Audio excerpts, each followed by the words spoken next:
So I don't know if you've been watching the news much today, the last couple of days.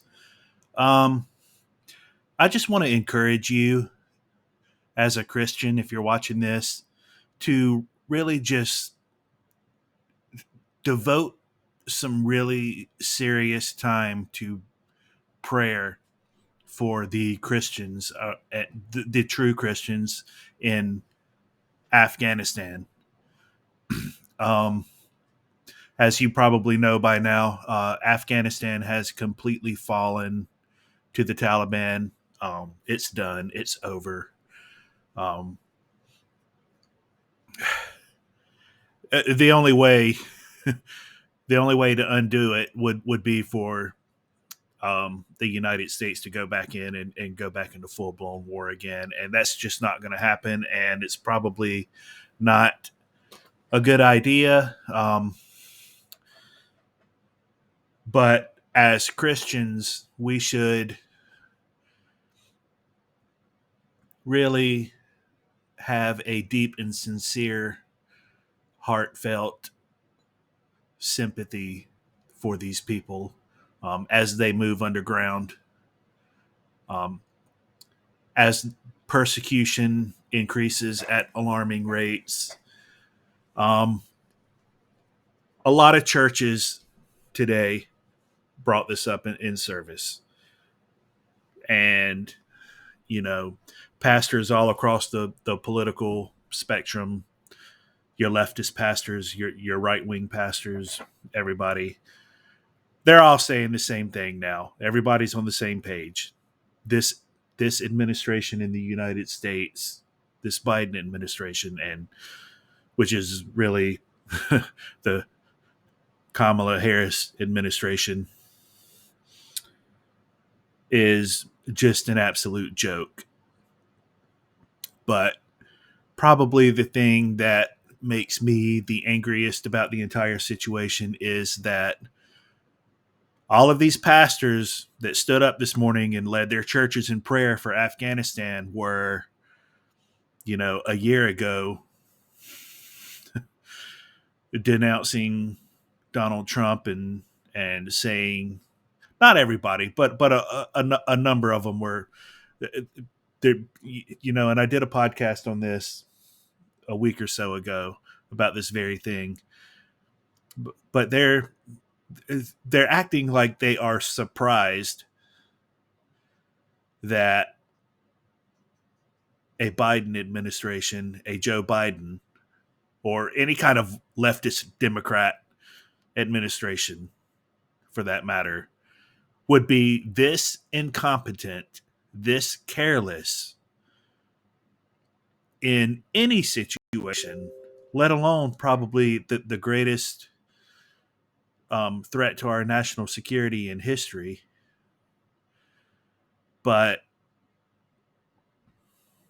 well, not the greatest, but the greatest current, I would say, is definitely the greatest pressing um, threat to our national security at this very moment. Um, we have Americans over there who are dying, um, Americans who can't make it back to the United States because they can't even get into the airport. And as a matter of fact, there is at least one person who is close to a member at my church who is currently stuck outside of the airport in Kabul. And I mean, it's kind of a you throw your hands up in the air now and you just kind of take what you get. Maybe they'll make it out alive. Maybe they won't. Um,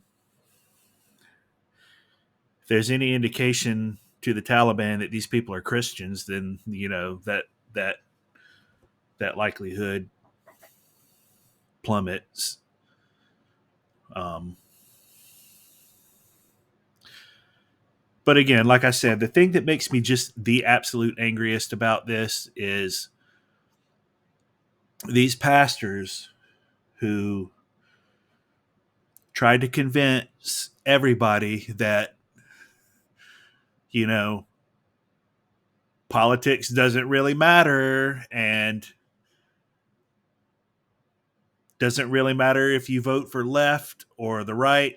You can have equal pros and cons on each side, and whatever your conscience leads you to do is perfectly fine. And I mean, besides just this issue, I mean, that's theological.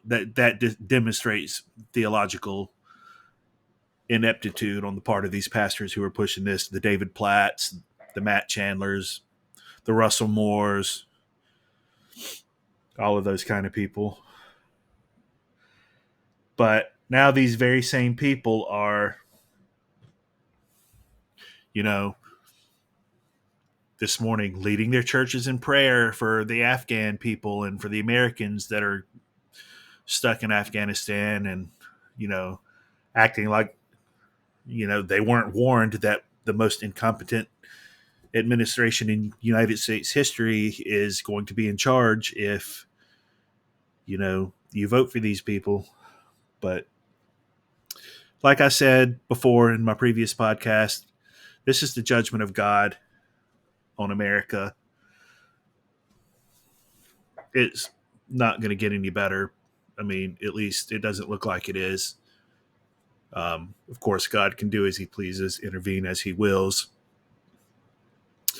But I wanted to show you this too. This is a piece of this is a news piece that came across my news feed today somewhere. I don't know where I originally saw it, but somehow I landed on it. Kamala Harris laughs. Laughing Kamala.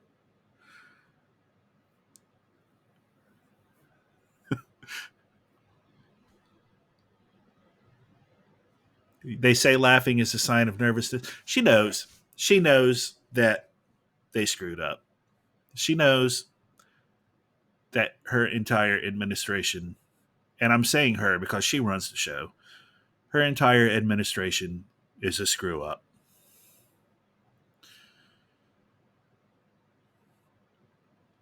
Vice President Kamala Harris chuckled at and cut off a reporter to say that Afghanistan is the administration's top priority.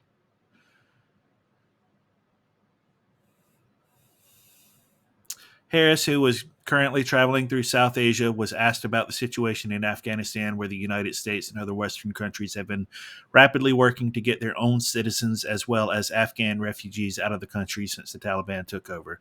And see, here's another thing, and this is a little off tangent here. With this chaos right now, the United States and other Western countries are going to see the greatest influx of refugee immigrants in our history. And swaths and swaths and swaths of Afghan refugees are going to be shipped into this country, further devastating our already weakened economic system, draining our resources that keep us afloat. We've already got more Americans out of work than we've had in a long time. Um, I mean, and we're paying people to stay out of work because there's a national labor shortage right now. Um, they say, I mean, and it's true. I mean, people are hiring anybody they can find because and paying them an astronomical amount of money to work for them, even if they're not fully qualified to do the job because they simply need labor. But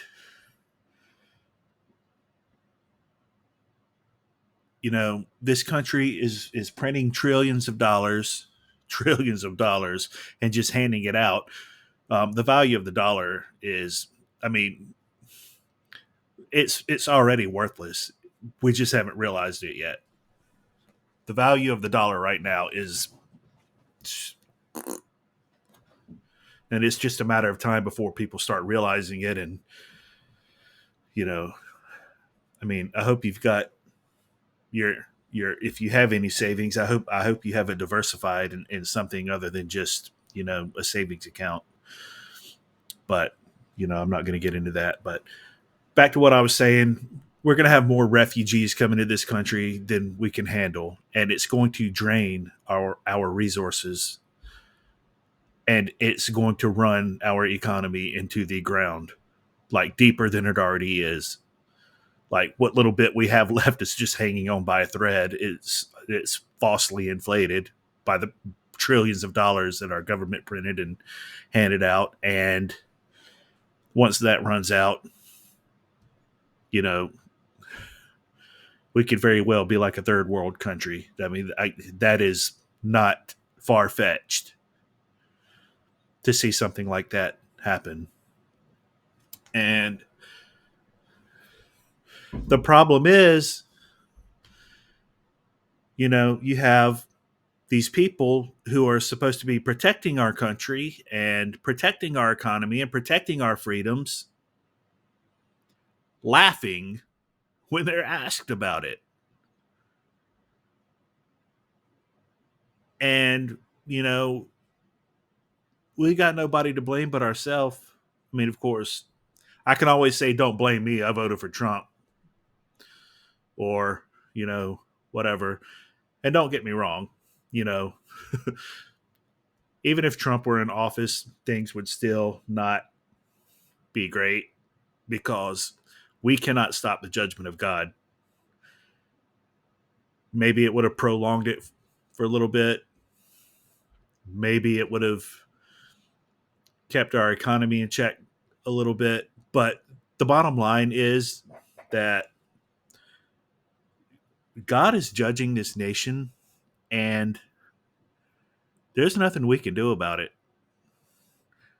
And He's giving us the wicked leaders that, honestly, we desire. We desire wicked leaders. People, sane minded people, are in the minority right now.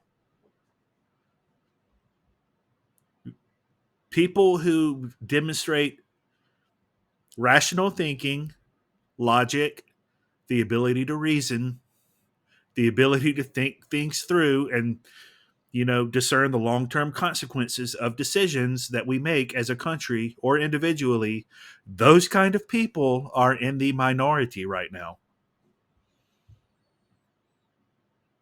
And people like you and I, followers of this podcast, my website, reformationcharlotte.org,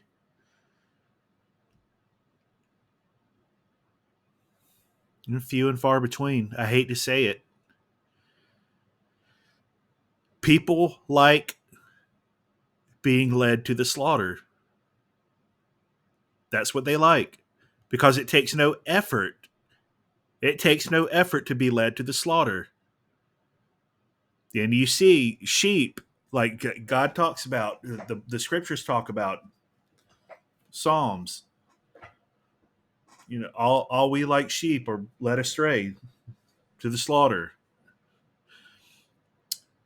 The reason is because it takes no effort. It takes no ability. It takes no rational thinking. It's easy to be led astray. It's what's happening. It's a parallel to the millions of people that are being led astray spiritually is parallel to the people that are being led astray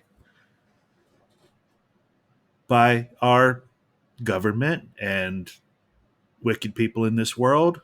If you can be led astray economically, you can be led astray spiritually. And the only thing that's going to change it is the gospel. You cannot change the way somebody thinks. An irrational person, you cannot change the way they think by reasoning with them because they're not rational. You cannot rationalize with an irrational person. And it's the same way with the gospel and lost people. You cannot rationalize a lost person into believing the gospel. Only God can do that. Only God can change the heart of somebody and cause them to believe the gospel. Everything else is irrational. With apart from that is unreasonable thinking.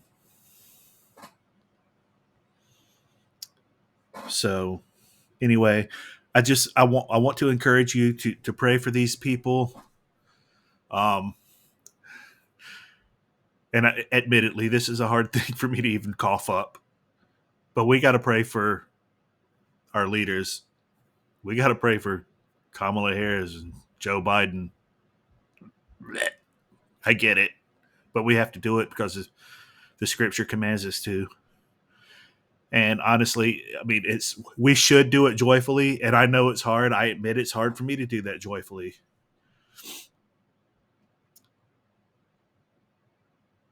And I wish God would just make it go away, honestly. But God promises to be with us through all of this. He's not going to leave his people behind. He promises he'll always be with us. And we've seen throughout history, especially the early church, when Nero was in charge, and yeah, the Roman Empire, honestly, I mean, you could make this case. The Roman Empire was way worse than what we're dealing, at least currently dealing with. I'm not saying that what we're going to deal with in the future won't be worse than what happened in Rome. But right now, the early church had it a lot tougher than we have it. We still have somewhat the ability to preach the gospel. I mean, here I am on YouTube, talking about the scriptures and criticizing my government. I don't know if I'll be able to do that a year from now, but right now we still have it pretty good. They don't have it that way in Afghanistan, that's for sure. What's going on in Afghanistan it probably tops what happened in Rome, or what Emperor Nero did to the Christians, the Jews.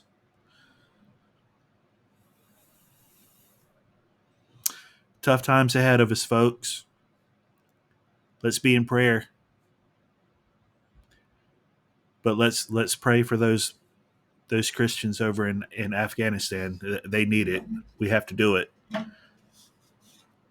We can't count on our government for sure to do the right thing. They've already demonstrated that that's just not going to happen. All right. Love you, folks. Have a good night.